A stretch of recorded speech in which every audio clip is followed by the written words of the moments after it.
Good afternoon, 13th. Squid2259 here with a video log for SWTC, Special Weapons and Tactics.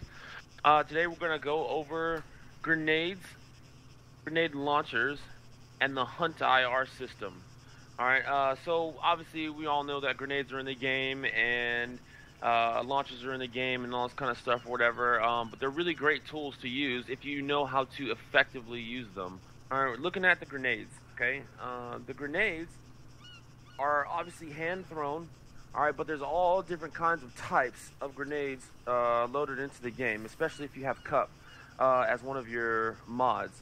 But from my studies, I pretty much narrowed it down with the vanilla grenades in Arma as to what they're all for and the ranges that are associated with them. Now, the regular grenades will basically give you an explosive charge in a small package that can be hand thrown, and the fragmentation grenades provide a shrapnel burst once their fuse goes off. So, if you're looking at the different types of grenades, there are 4 grenades that are in there, and I have ranged them all and tested them to show that they have different differences, and I believe it's because of the weights associated with them.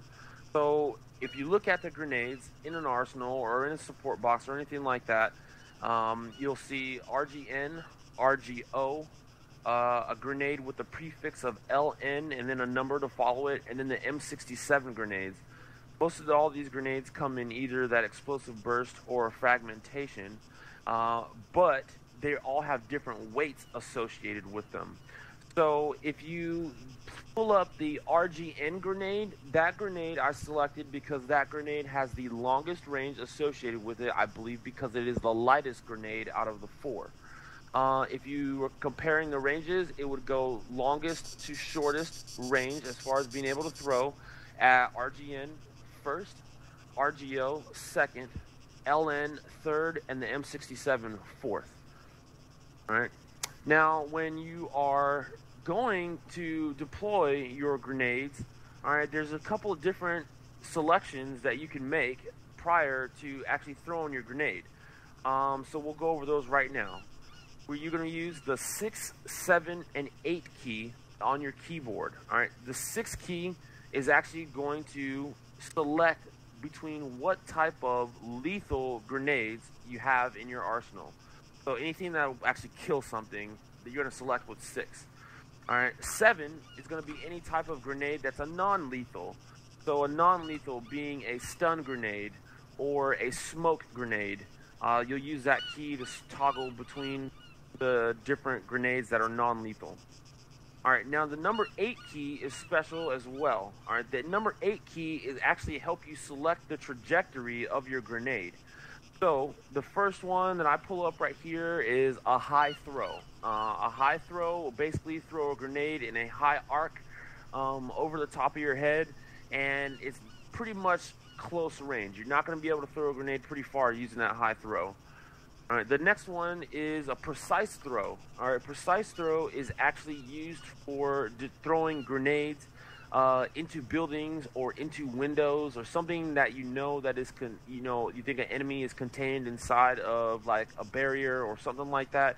Use that precise throw. It has a pretty flat trajectory, and he throws a grenade pretty hard to make sure that it's hitting that aim point at a fairly close range. The next one is drop grenade. If you have drop grenade selected, you better be ready to run after you toss your grenade on the ground, because it's pretty much going to drop at your feet. So make sure you always have that set to something else unless you specifically want that. Drop grenade normally works out when you're trying to use smoke for cover, and also if you're going to obviously vacate the area because somebody's like chasing you or something like that. The last one is a normal throw. The normal throw has not as quite a flat trajectory as precise throw, but it does have a slight arc over the top, and that's normally what you're going to use to just like hucking grenades if an enemy's close to you or something like that. You won't really hurt anything with there. So what I'm going to try and do is I'm going to throw a grenade out into the range at those 3 targets, downrange, and we're going to try and hit all 3 of those at the same time in one throw.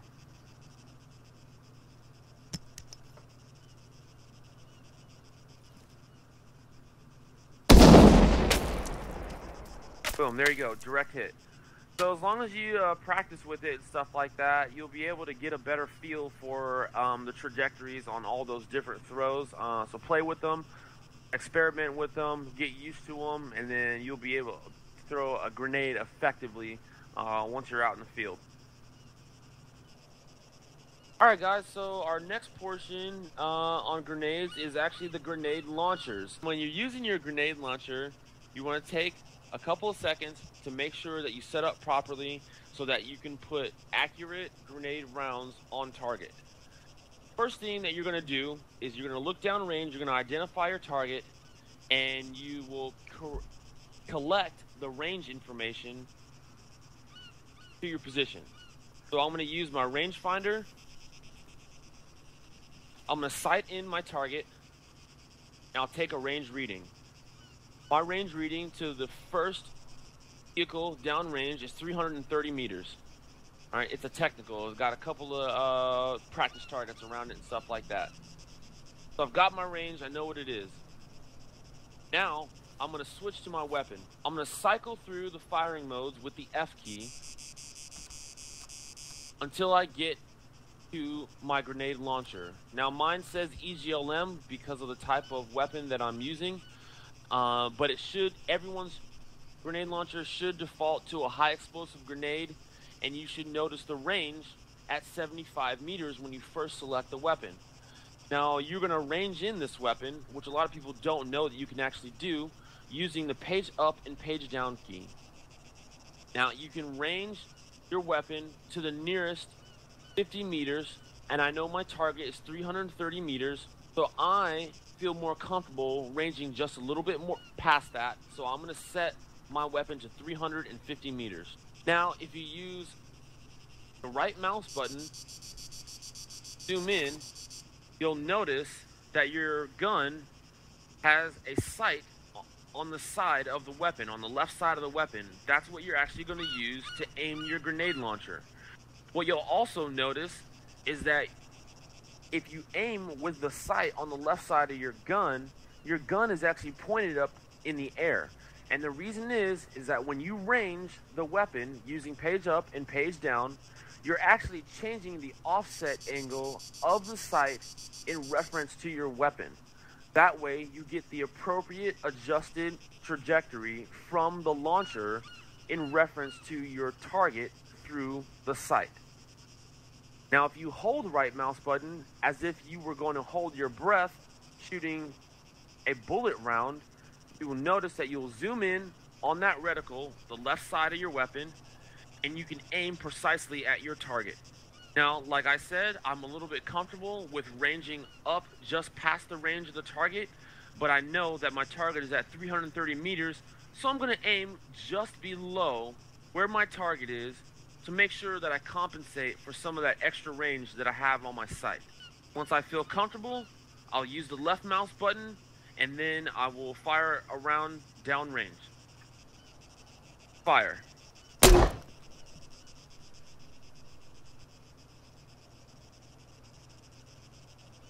Direct hit. Good shot. Thank you, sir. So basically, you can see that as long as you take the time to range your target, set up the shot, you can actually put that grenade launched round downrange with fairly high accuracy. Alright, so in this portion we're going to go over the HuntIR. The HuntIR is a compact grenade launch surveillance system. So basically there are 3 portions of the HuntIR system that you'll need to use the round.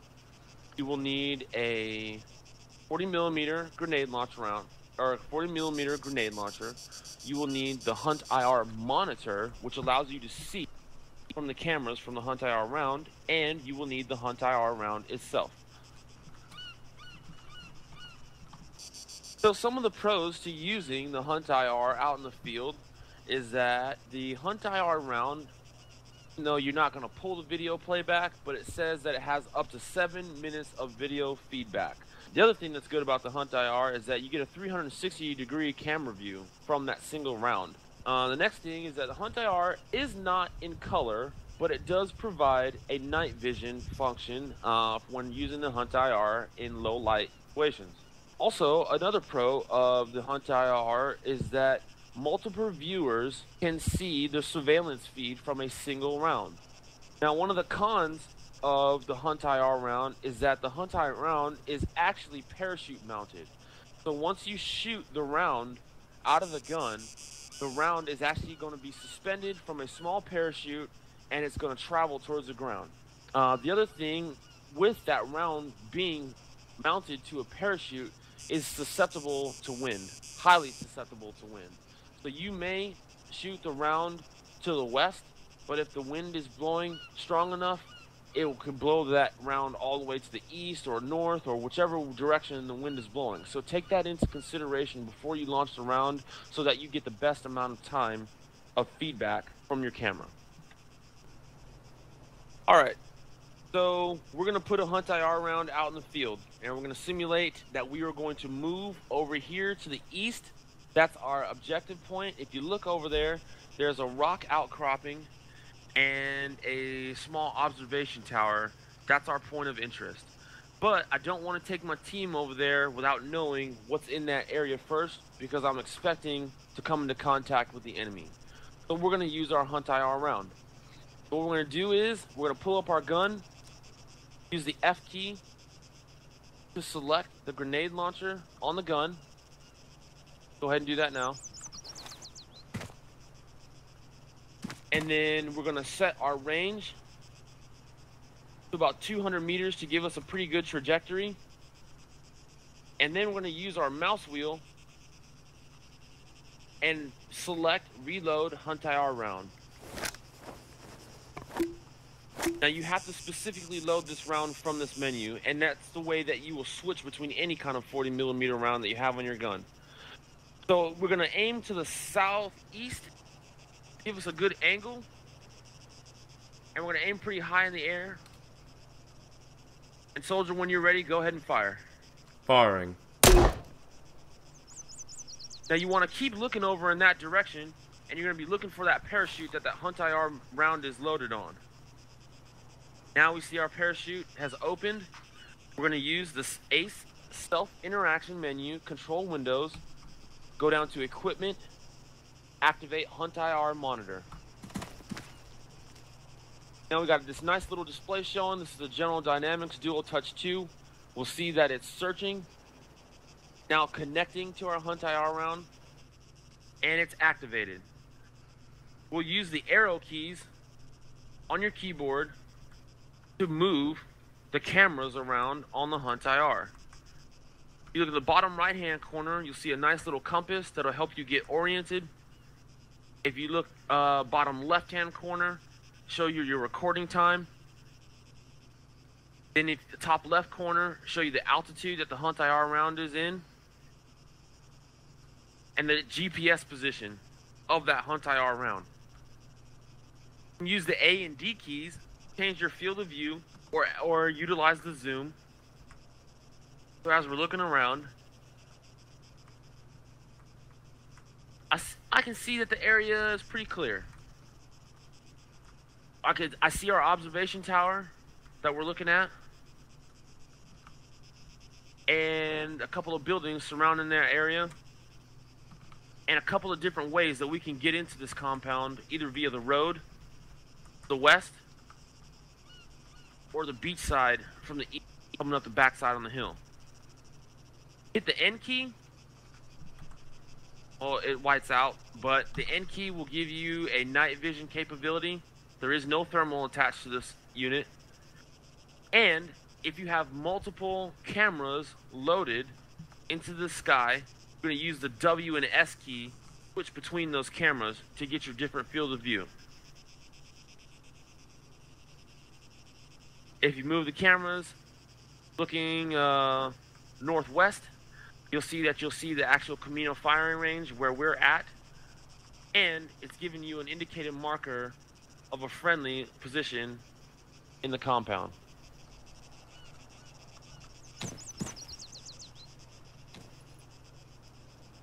That pretty much is HuntIR in a nutshell.